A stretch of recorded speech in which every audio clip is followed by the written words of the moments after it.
The applause in the showcase ballroom sounds like rain on glass. Loud, pretty, and not meant for me. I'm wedged behind a 6-foot tower of macarons that costs more than my monthly rent, one hand balancing my tablet, the other steadying a champagne tray for a passing server. The LED wall dominating the far side of the room glows blush and gold as a looping script fills the screen. Sienna Harper, creative visionary Harper, and Holt events the crowd of influencers, editors, and heiresses erupts. Phones up, stories recording, tags firing.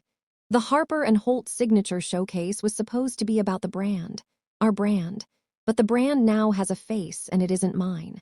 My little sister, Sienna, stands under a wash of soft light in a white jumpsuit that probably has a wait list.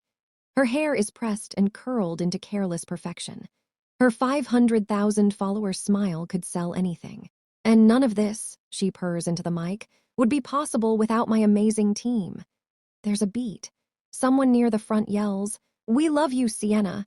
She laughs, tipping her head back so the chandelier scatters light across her cheekbones. And of course, she adds, voice dipped in fake humility, my big sister Lena, who handles all the boring logistics so I can focus on the magic. Laughter. Polite, superior.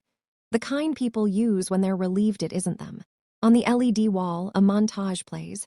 Mirrored aisles, floral clouds, hand-lettered menus. Every image is stamped with a sleek logo, an intertwined H, but stylized so the swirl clearly forms an S first. Sienna Harper. My last name is Holt. I registered Harper and Holt events with the state 3 years ago, using the last $40,000 Nana left for Lena's future. Sienna joined a year later, after one viral TikTok turned her into the fairy godmother of modern weddings. The spotlight hit her, and my name slid down the letterhead like it had never been there. Lena, Mom's voice crackles through my in-ear comm, sharp enough to cut. Sweetheart, the governor's aide says dessert is 3 minutes behind and table 7 wants more champagne. Fix it. I tap my mic. On it. Because of course I am. I slip out from behind the macaron tower, dodging gowns that cost more than my car. In my black trousers and blazer, I'm invisible, exactly how Sienna likes her back of house. Near the bar, a tall man in a midnight suit is watching the stage instead of his phone. No drink, no fake smile. Just a small notebook in one hand, pen in the other. Ethan Ward, CFO of Ward Hospitality Group, heir to a boutique hotel empire and Sienna's current target/boyfriend. If tonight goes well, he'll be both investor and fiancé by Christmas. He doesn't laugh at the boring logistics line. Interesting. My tablet buzzes. New email from Mom. Subject line. Final Ward exclusive proposal. Do not screw this up. I open it. It's my spreadsheet, the one I built last night while my vision blurred at 2:37 a.m. Only the file name now reads. Sienna Harper Ward Master XLSX, of course. Lena, Mom's voice again. Why are you standing still? I move. Dessert timing adjusted. Champagne rerouted. A boutonniere disaster on the best man, a linen stain at table 4, a panicking florist. I triage all of it before Sienna finishes her speech. By the time she glides down from the mini stage and kisses Ethan's cheek, the crowd has seen flawless magic. They will remember the sparkle. They will remember her. I duck through the service door. Noise muffles instantly. Concrete floors, exposed pipes, the faint smell of bleach. This is where reality lives. Our office is a converted storage closet at the end of the staff corridor. My metal desk is wedged between boxes of votive holders and a leaning tower of sample linens. Sienna's office is the glass-walled showroom up front, flooded with natural light and filled with Baukel chairs no one sits in. I drop into my chair, open our budget dashboard, and pull up tonight's numbers. Ward Showcase Live P&L estimated cost, $180,000 billed, $150,000 net. $30,000. The red negative number throbs at the bottom of the screen. A text from Mom pops up. If Ward signs exclusive, we're set for life. Don't start your negativity tonight. Family comes first. I stare at the red. At the margins we don't have. At the invoices due in 10 days. Then I do something small and very un-Lena. I duplicate the file and drag the copy into a new folder on my desktop. Folder name. Real numbers do not show Sienna. I tell myself it's just to keep the math straight. But deep down, I know better. I'm starting a record. People think family businesses are warm and cozy. Hand-lettered signs, matching aprons, group photos where everyone's laughing. In my family, the business came first, and the warmth was for guests only.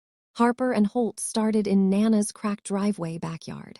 I was 25 with a graphic design degree, no portfolio anyone cared about, and a burning certainty that weddings didn't have to be beige or broke. Nana handed me a cup of too-strong tea and a manila envelope. "For your start," she'd said, eyes soft. "Don't let your mother talk you out of it." Inside, a bank check for $40,000 and a sticky note. For Lena only. 2 weeks later, Mom hosted a little family dinner at the house. White tablecloth, candles, as if we were entertaining clients. There was even a cake, though it wasn't anyone's birthday. "Sweetheart," Mom said once plates were cleared, "your father and I are so proud you're starting something of your own." Dad slid a leather folder across the table. "Just some paperwork to protect you," he added. "And Nana's gift, of course. We moved it into a safer account." Every alarm bell I had rang at once. But I was 25 and desperate, and they were my parents. So I opened the folder. The top page was pretty. Harper and Holt Events, LLC, operating agreement. Signature lines for all three of us. 50-50 between you and your sister, Mom cooed. "Family should build together, not compete." "Sienna doesn't even work here yet," I'd said. "She will," Mom answered smoothly. "She just needs a more visible role than you. Marketing, branding, things she's good at." I skimmed the first couple of pages. It all looked normal. Legal phrases, capitalized words. Ownership percentages buried in paragraph 4. Member A, L. Holt. 50% member B, S. Harper. 50%, that's fair, right? Dad said. "Nana's money went into the company. You're both the company." I should have hired my own lawyer. Should have taken the folder home. Should have done 1,000 things besides pick up the pen Mom placed in my hand. "Family comes first, sweetheart," she added, gentle as a benediction. "Don't you trust us?" I signed. The next page looked less pretty. "Training and development repayment clause. If you want us to invest in you," Dad said briskly. "We need some protection. You can't bail in a year and take our contacts with you." Underneath, in bold, "If member A leaves the company within 5 years, member A agrees to repay $75,000 in training, development, and goodwill expenses to member B. $75,000. I blinked. "That's more than Nana gave me. It covers our coaching, our introductions, our time," Mom said smoothly. "Don't overthink it, Lena. You're not going anywhere." "You said Nana's money went into the company," I tried. "So why do I owe Sienna if I leave?" Silence, just a little too long. "Because Sienna is the brand," Mom said finally, smile not reaching her eyes.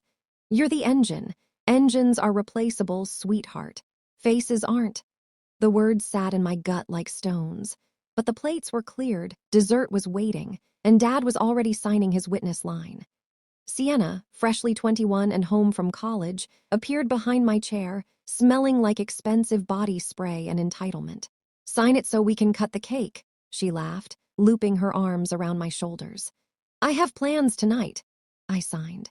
2 years later, when Harper and Holt was drowning in inquiries and Sienna was being profiled as Boston's minimalist wedding queen, I finally paid a real attorney to look at that agreement. She frowned all the way through page 5. "This is creative," she said carefully.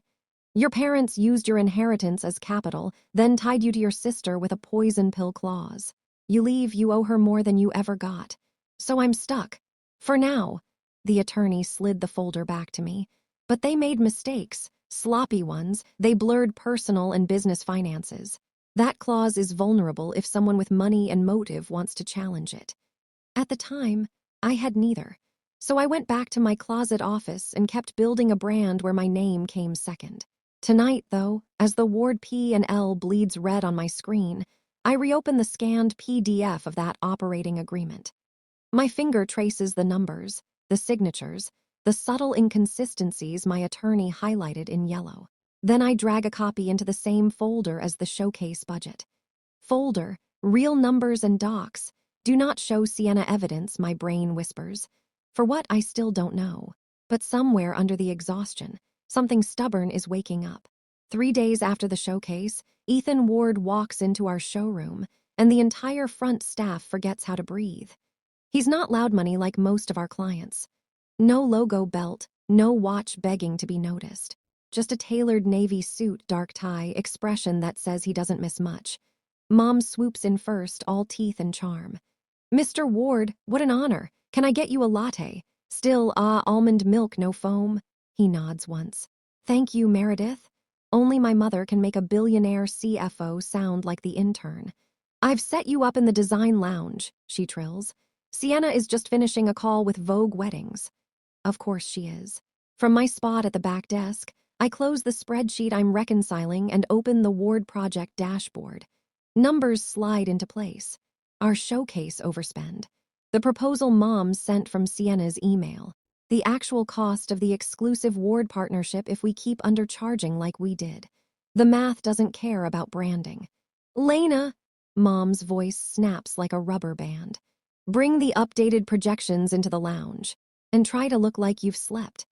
I grab my tablet and follow them into the lounge. Really just our prettiest corner, staged with Baukel chairs and coffee table books no one reads. Sienna is already there, perched on the sofa like a cover model, a stack of mood boards spread artfully around her. Every one of them is mine. I recognize the hand-sketched floor plans, the fabric swatches I picked up, even my scribbled note in the corner of one. Use warm brass here, not chrome. Ethan hates cold metals. She's traced a heart around the note and written, same in a loopy pink pen. Baby, she coos, rising to kiss his cheek. We're so excited to make Ward X Sienna official. Harper and Holt, Ethan corrects mildly. We're discussing Ward X Harper and Holt. His eyes flick to me, brief, assessing. This is my sister, Lena, Sienna says, waving a dismissive hand. She's our operations wizard. Numbers, contracts, all the admin stuff. Numbers matter, Ethan says quietly. May I? He's looking at my tablet. I swallow. Sure. He takes it, flips straight to the P and L without asking. His thumb scrolls, his forehead creases. You lost money on the showcase, he says, not a question. Mom laughs too loudly. Oh, Ethan, you know creatives. We invest in impact. It's about long-term positioning, not one night's margin. Ethan doesn't look up. You undercharged my company by $30,000 for goods and services you clearly delivered. Why? Sienna's smile flickers. We wanted to show our commitment, a gesture of good faith. Good faith would be pricing your work accurately, he says mildly. Lena, did you run these numbers? The room tilts slightly. He noticed the file name. Yes, I say. Mom's heel connects with my toe under the coffee table. A precise, warning stomp. What Lena means, she cuts in smoothly, is that she runs preliminary estimates. Sienna and I make the final calls. We chose generosity. Against my recommendation, slips out before I can stop it. 4 pairs of eyes swing to me. Mom's smile doesn't move, but her fingers dig crescents into my shoulder. We're one team, she says through her teeth. Ethan studies me for a long beat. Then he hands the tablet back. I'd like access to your last 3 years of Project P, and Mom almost drops her latte. That's highly confidential. So is the Ward brand, he says. If we're entering an exclusive partnership, I need to ensure your business is as stable as your Instagram presence. I bite the inside of my cheek to keep from smiling. We'll have something for you by the end of the week, Mom says, sweet but strained. Right, Lena? Of course, I say. End of the week. Ethan stands, offers Sienna his hand. Thank you for the presentation. I'll be in touch once I've reviewed your financials. After they leave, Mom whirls on me. What was that? What was what? Contradicting me in front of Ethan. Do you want to scare off the biggest opportunity this family has ever had? I want us not to go bankrupt trying to impress him, I say quietly. She exhales sharply. You worry too much, just clean the numbers up, make them look like something he wants to see. The implication lands like a brick. You mean lie, I say. I mean, she replies, curate. We are selling a story, Lena. Don't ruin it with your obsession over every little penny. When she leaves, my hands are shaking. I open the Ward folder. duplicate every raw spreadsheet, move the copies into real numbers and docs. Then I open a new text document and type. 10/14, Ethan asked about showcase loss. Mom told me to clean the numbers up. I stare at the sentence for a long time before saving it as Ward meeting notes, true TXT. The evidence folder is starting to feel less like an accident and more like a lifeline. The first real crack doesn't come from Ethan. It comes from Bank of New England. I'm at the printer at 8:02 a.m. Monday, arms full of seating charts, when my phone buzzes with a notification that turns my stomach to ice. Alert! Harper and Holt Events operating account overdrawn $4,318.27. That's not possible. I checked the balance Friday. We had enough to cover payroll and the florist's invoice. Not much more, but enough. I abandon the charts and sprint to my desk in the storage office. The screen wakes to my last open spreadsheet. I log into the bank portal. 4 new charges glare back at me from the weekend. $1,200. The Ivy Room VIP Lounge, $870. Lumiere Spa and Resort, $640. Velvet Rope Boutique, $900. Delta Airlines, BOS Miami, each neatly tagged in our accounting software as Client Entertainment. Ward, my chest goes tight. I was home Saturday night, formatting table numbers until my eyes crossed. I didn't go to any lounges. I certainly didn't book a spa weekend or a flight. The authorized user label next to the card number tells me exactly who did. Mom, my desk phone rings. I grab it like it might bite. Harper and Holt, this is Lena. Lena, darling. Mom's voice is all honey. Quick thing, I put a few charges on the business card this weekend for Ward-related networking. Just make sure they show as deductible. Networking, I repeat. You flew to Miami. She sighs, annoyed I checked. Sienna needed to be seen at the Ward rooftop launch. Optics, sweetheart, you can't put a price on that. Bank of New England did, I say. $4,300, we're overdrawn. A pause. Well, transfer something from your savings then. It's all family money. No, Nana's sticky note flashes across my memory. For Lena only. That's my personal account, I say carefully. And the IRS is very clear about commingling funds. We raised you, Mom snaps. We put a roof over your head. Don't talk to me about the IRS like we're strangers. I pull the phone away from my ear, breathe once, twice. I'll figure it out, I say finally, because I have staff who rely on their paychecks and a florist who will blacklist us if I bounce one more payment.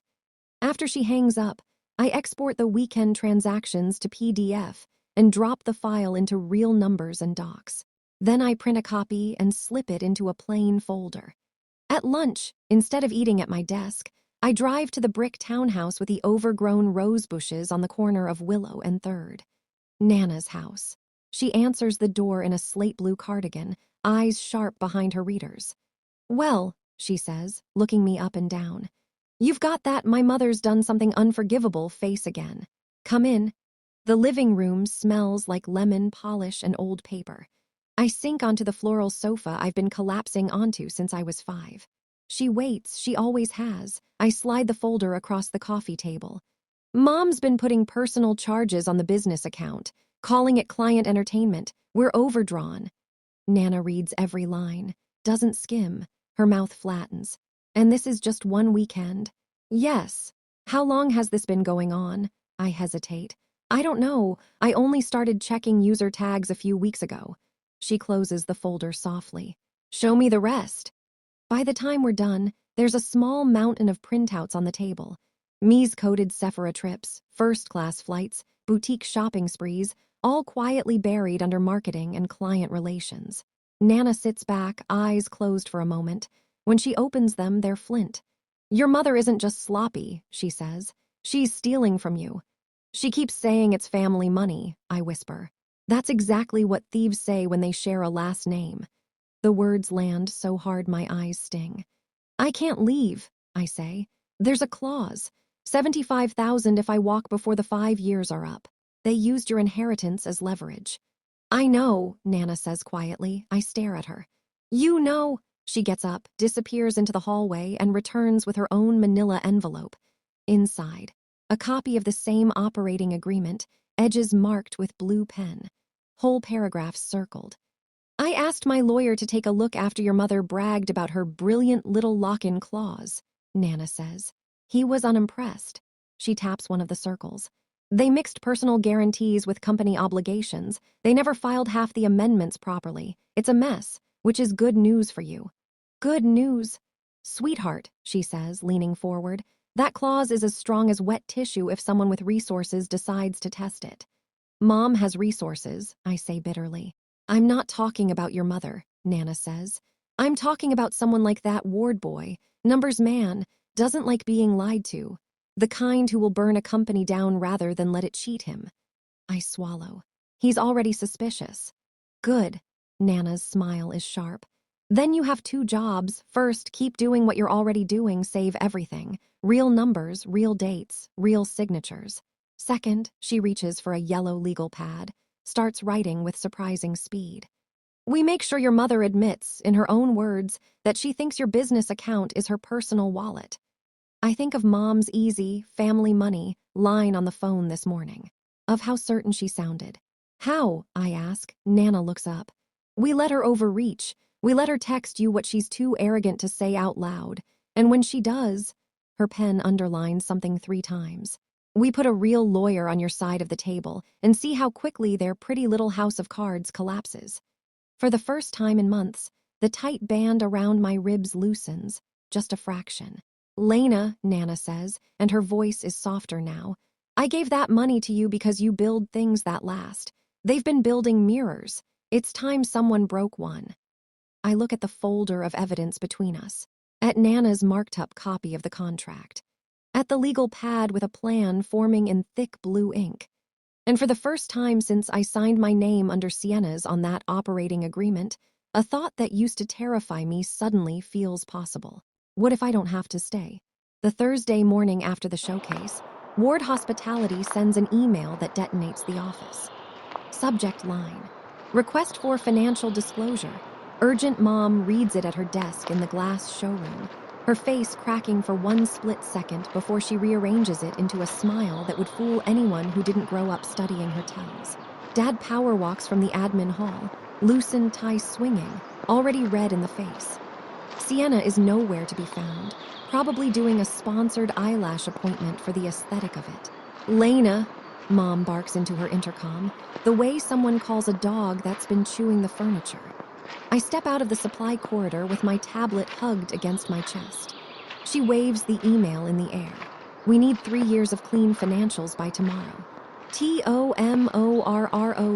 That man has no concept of how business works. You can't just demand audited records with 0 notice. He asked 4 days ago, I say quietly. Dad's head swivels.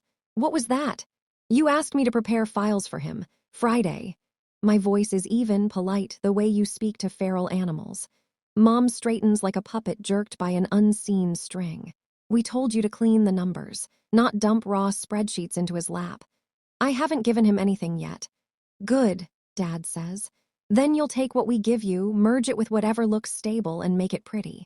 Use color coding. Charts. Do not send him the vendor breakdowns. Vendor breakdowns? The spreadsheets with the personal charges Nana and I found. The ones with the late fees Mom hid under miscellaneous. The overbilled linens. The fees paid twice. The ones that would send any CFO with half a brain into cardiac arrest. He wants the real numbers, I remind them carefully. Dad slams his palm on the counter so hard a vase rattles. He wants numbers that justify giving us the Ward partnership.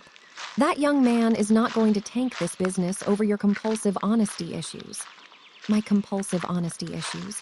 As though truth were a medical condition. As though I were the problem. A buzzing sound fills the showroom. All heads turn. The door swings open and the person least expected steps in. Ethan Ward. Every employee in visual range straightens their posture. Mom's smile goes full pageant queen. Dad looks like he's about to recite our quarterly vision statement. Mr. Ward, Mom gushes. What a pleasant surprise. We were just preparing everything. Ethan holds up a hand, stopping her words midair. Meredith, I'd like to speak to Lena. Alone. If someone had thrown a champagne flute at the floor, it would have made less noise. Mom blinks rapidly. Of course, I'll just grab. No, Ethan says gently. Just Lena. He walks toward me, hands in his pockets, gaze steady, too steady. Is there somewhere private we can talk? I gesture toward the storage corridor. He follows me through the maze of shelving until we reach my closet office. He steps inside, looks around, takes it in fully. This is your workspace, he asks. Yes. He presses his lips together. Interesting. He sits on the only clear spot, my filing cabinet, while I take the chair. For a moment, he just studies the blueprints pinned to my wall, the sticky notes, the timelines, the color-coded vendor systems. Then he says, the showcase cost more than you billed us. Why? I look down at my hands. Because my mother wanted to impress you. But you recommended charging accurately. Yes. He taps his thumb against his knee once, twice, then stops. The projections your mother sent me contradict the numbers in your presentation tablet. They're glossy, overconfident, manipulated. Correct. And yours? Real. He nods slowly. I thought so. I look up sharply. You did.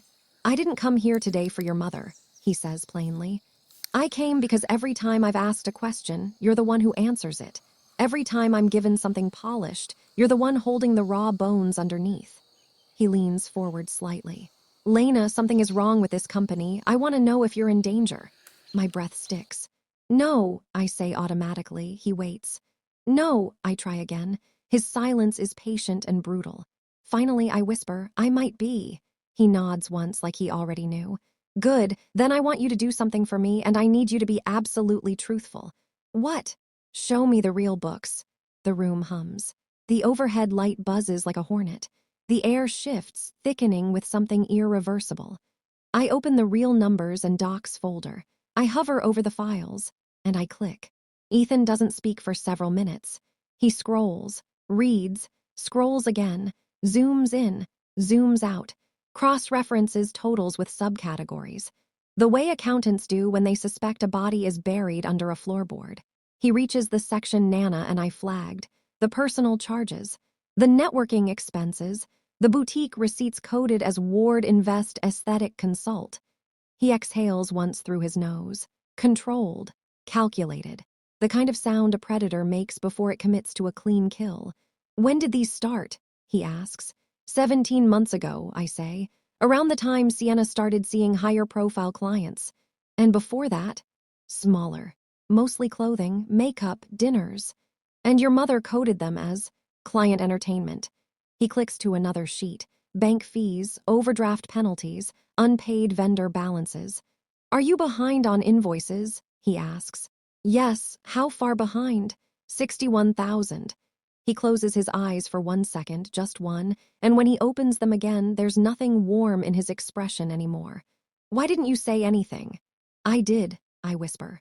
They don't listen, they say it's negativity, they say I worry too much. You do worry, he says quietly, but not about the wrong things. My throat tightens. He moves on, the operating agreement, the clause, the evidence folder of screenshots and emails. When he reaches the clean the numbers note file, his jaw flexes so hard the muscle jumps. Your mother asked you to falsify financial statements for a corporate partnership. Yes, and you refused. I tried, but they won't sign off on accurate numbers. He rests the tablet on his knee, folds his hands, and looks up at me. Lena, this is fraud. I know. Not small fraud, not sloppy accounting. This is a systematic misrepresentation of financial health, misappropriation of business funds, and coercive labor. Hearing someone else say it makes my skin cold. I can help you, he says. But if I step in, this doesn't just end Harper and Holt as it exists now. It ends your parents' ability to hide any of this. I know, I whisper, and your sister, especially her. He searches my face for a long moment. Are you ready for that? I think of Sienna stealing my designs, Mom calling my inheritance family money, Dad slamming his hand on tables, the closet office, the late nights, the overdraft notices, the humiliation in front of clients, the constant reminder that I am replaceable, and I think of Nana's words. They've been building mirrors, it's time someone broke one. Yes, I say, I'm ready. He nods once, then he stands. In 2 days, he says, your sister is hosting that press preview dinner for Ward X Harper and Holt. Yes, that's where we begin, I blink. Begin what? The audit, he says. The exposure. The end. He steps closer, lowering his voice. And Lena, I want you to understand something. I swallow. What? You are not the liability in this company. You are the asset, the backbone. And if they knew what they had, they'd have protected you instead of burying you. It takes everything in me not to cry. Ethan doesn't offer comfort, doesn't touch me, doesn't soften. Instead, he says, forward me everything in this folder. Tonight. Then he turns toward the door, pausing only once. When this is over, he says, you will walk out of this closet and never look back. When he leaves, I stare at the tablet. Then I do what I've been terrified to do for years. I open my email, attach every file, and hit send. The press preview dinner is the kind of spectacle Sienna was genetically engineered for. Elegant white candles, towering floral sculptures, a champagne fountain shaped like her initials. The guest list is a curated ecosystem of editors, influencers, and micro-celebrities, each one a rung on the ladder she believes she was born to climb. The night before, the showroom is transformed into a winter dream rehearsal space. Staff buzz everywhere. Sienna stands in the center of it all, dress shimmering, voice high with stress that everyone else must fix.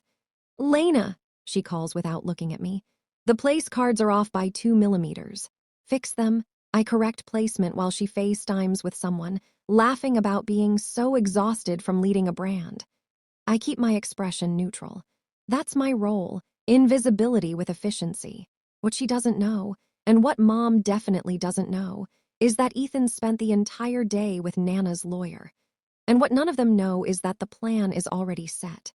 At 9 p.m., Sienna storms into the storage hall. Mom says the dessert team needs someone to run the gelato freezer. You do it. I shouldn't be smelling like dairy 5 hours before Vogue arrives. Okay, I say simply. She pauses, basking in the power. You know, sometimes I think you should be grateful I let you work here. Most people never get a shot at being part of something like this. I look up at her, slowly. I built this something. She laughs like I told a joke. You do the paperwork, I do the brand. That's why the world wants me. She's not wrong. The world loves shiny things. Then she softens dangerous, manipulative softness. You're my sister, she coos. I'll always make sure you have a job. In her shadow, in the closet, in the role of the worker bee she can exploit forever. Thanks, I say. Her smile widens, she thinks she won. She leaves, the door swings shut. And I exhale the breath I'd been holding for 4 years. At 11 p.m., Ethan calls. Everything ready? He asks. Yes. We'll run the systems check on the AV at 4 p.m. before the dinner. Make sure the files are loaded but not visible. I know what to do. He hesitates, not normal for him. Lena, yes.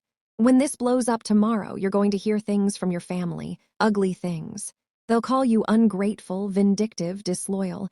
They'll try to shame you into backing down. I look around the closet office, at the peeling paint, the flickering light, the space designed to keep me small. I won't back down. He exhales once like he believes me. Good, because after tomorrow, they don't own you anymore. When the call ends, I sit alone in the dim light, knowing I will never see this office again after tomorrow. And for the first time, instead of dread, I feel something close to relief. The night arrives, Ward X Harper and Holt, white roses everywhere, candlelight, the kind of sparkle that photographs like a dream and hides rot like a graveyard. I'm in the tech loft behind the stage, headset on, laptop open. Ethan's presentation file sits minimized on the desktop, hidden in plain sight.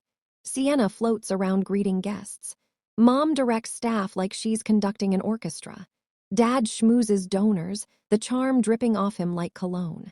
A Vogue Weddings editor approaches the stage. It's almost time for the announcement, she chirps. Sienna beams. Oh, I know. She steps onto the small platform, champagne flute raised. Welcome, everyone, she begins, voice buttery, dripping with charisma. Tonight is the beginning of something extraordinary. Her phone buzzes. She ignores it. Ethan steps beside her, hands clasped behind his back. And none of this, she continues, would exist without the incredible support of our family. My parents, who built this company from. The projector hums to life. Sienna freezes. I haven't touched anything yet. Ethan has the remote. The screen flickers, then displays a number. $61,443, unpaid vendor balances, past due, confused murmurs ripple through the room. Sienna laughs nervously. Wrong file. Click. $4,318, account overdraft, last week. Click. Personal charges tagged AS client expenses, $870, luxury spa $1,200, nightclub VIP $900, Miami flight $640, boutique apparel. Mom turns white. Dad's jaw slams shut. Sienna whispers, "What are you doing?" But Ethan's voice carries through the mic, smooth as marble. Showing the truth. Click. Operating agreement. Training repayment clause, illegal TERMS highlighted. A gasp. Someone whispers, "Is that enforceable?" "It's not," Ethan says, "and it never was." Click. Authorized user. MEREDITH Harper, 72 personal CHARGES MISCODED. Mom chokes. Click. Primary work HOURS on ward project. Sienna. 11 hours. Lena. 493 hours. Silence. Then Ethan says into the mic, "This company has been presenting a lie and exploiting the one person who built its foundation." His eyes find mine. I feel the world tilt. He extends his hand toward the tech loft. "Lena Holt is the real architect of Harper and Holt events." Sienna explodes. "She is a back office clerk. She's nothing without us." The mic picks up every word. The audience recoils. Ethan turns to her, voice like ice. "That nothing saved your business from collapse more times than you can count." Mom sputters. "We are her family." "No," Ethan interrupts sharply. "You are her captors." Gasps. The room is a live wire. "Effective immediately," Ethan continues. "Ward Hospitality terminates all partnerships with Harper and Holt." Sienna screams. Mom crumbles. Dad lunges toward the stage. But Ethan steps aside and speaks one final line. "Lena, you're free. Your contract is void. Your future is yours." And the room erupts. The next 48 hours unfold like a courtroom drama written by someone who's waited years to speak. Vendors come forward. Former staff come forward. 2 interns post anonymously about hostile conditions. A freelance coordinator leaks screenshots of Mom demanding she buy her own supplies and take it as a lesson in loyalty. Sienna records a tearful Instagram apology that is immediately stitched by 10 different creators, fact-checking each claim. Dad tries to accuse Ethan of sabotage. The ward lawyers send him a cease and desist, so fast his argument collapses mid-syllable. By day 3, Harper and Holt Events is suspended from 2 vendor networks and under IRS review. By day 5, the website goes dark. By day 7, the brand is gone. Sienna flees to LA. Mom goes offline to heal. Dad consults his lawyers. And me, I move, not far, but far enough. A tiny studio apartment with real sunlight. A desk facing a window instead of a wall. Plants I choose myself. A calendar not controlled by family expectations. Ethan emails me a formal offer. Independent consultant, event architecture specialist, $120,000 base, full creative control, remote work optional, office space in Ward HQ. I accept. He meets me for coffee a week later. Hands me a sleek binder. "What's this?" "Your first project," he says. Inside are blueprints for a boutique hotel rooftop renovation and a note. "For the person who built an empire in a closet, time for a real office." EW. For the first time I feel it. Not fear, not exhaustion, not anger. Possibility. 6 months later, I open my own firm. Lena Holt Creative Architecture. Clients come, not because of Sienna, not because of Harper and Holt, but because of the work I did quietly for years. My work, my designs, my name. On the 1-year anniversary of the collapse, Nana visits my studio. She looks around the airy room, the sketches, the sunlight, the peace. "Feels right," she says softly. "It does." "You miss them?" she asks. I think about it. "I miss the idea of them," I say, "not the reality." She nods knowingly. "That's how you know you grew." As she leaves, she touches my arm. "Lena, yes. You didn't break anything, sweetheart. You just stopped holding their mirror." And once the mirror fell, I finally saw myself clearly, and I never looked away again.